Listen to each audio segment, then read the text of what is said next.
Too Late by Colleen Hoover. This is the review. Let's get right into it.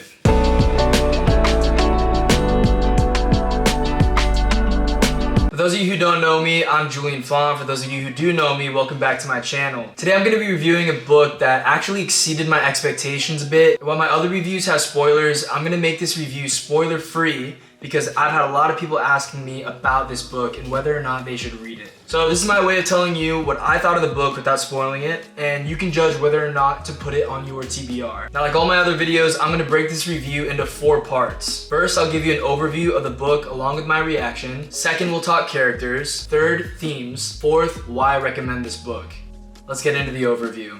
I was at the airport recently waiting for my flight, and I stumbled into this convenience store where I found Too Late. My flight was about 2.5 hours, and I read about half of the entire book on the one-way flight alone. Too Late is a fast-paced, gripping novel that dives into some serious topics, including unhealthy obsessions, violence, abuse, and redemption. The story follows Sloane, a young woman trapped in a toxic relationship with her abusive boyfriend Asa. When she meets a compassionate, undercover police officer named Carter, Sloane finds herself torn between her loyalty to Asa and her desire for freedom and a healthier relationship with Carter. As secrets are revealed and tensions escalate throughout the book, and I mean really escalate, Sloane is forced to confront her past and make difficult choices to reclaim her own life. Now, I must say, as a reader, I really enjoyed the dynamic between these characters.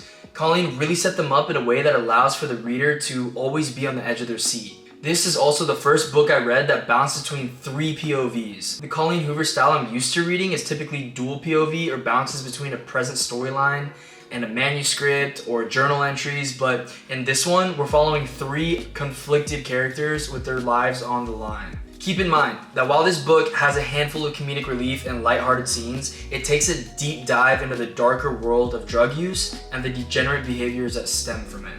Now, I enjoyed this book. I think I set it down for a week or 2 though, because it seemed to be somewhat repetitive in the middle, but I'm glad I picked it back up because the last 50 to 60 pages sucked me right back in, and I'm glad I read it. Now on to characters. Sloane, a college student, is the main character in Too Late. She's a strong and independent young woman with a troubled past. But despite her tough exterior, she has some deep-seated insecurities and vulnerabilities that are revealed throughout the book. And throughout the book, Sloane goes through a journey of this self-discovery, battling struggles presented in her current and new relationship that she's working on. Carter's another student who is involved in some serious illegal activities, and he finds himself becoming more involved in Sloane's life. Despite his involvement in criminal activities, Carter isn't purely a villain, and the secret side of him makes the book a lot more fun to unpack as it goes on. Asa is the 3rd POV we get to read as, and he's the primary antagonist or villain of the novel. He's manipulative, he's cruel, and he's deeply involved, practically rooted in criminal activities. His character has this presence that looms over the other characters, and I'm so glad we got this POV because it made the book 3-dimensional and added a very dark undertone, which is what I believe Colleen was going for. Now let's get into themes. The first theme I picked up on is morality and consequences. Too Late raises questions of one's actions and how they impact themselves and others, so it also makes you question where the line is drawn between good and evil or right and wrong. The second theme, power dynamics. Colleen does a great job showing how unhealthy relationships can be rooted in unhealthy power dynamics that are hard to break out of. Third theme, the importance of redemption and forgiveness. Throughout the book, we're seeing mistakes made, and we dive into the possibility of forgiveness between characters, some of which we may not think actually deserve to be forgiven, but might be forgiven anyway. Would I recommend this book?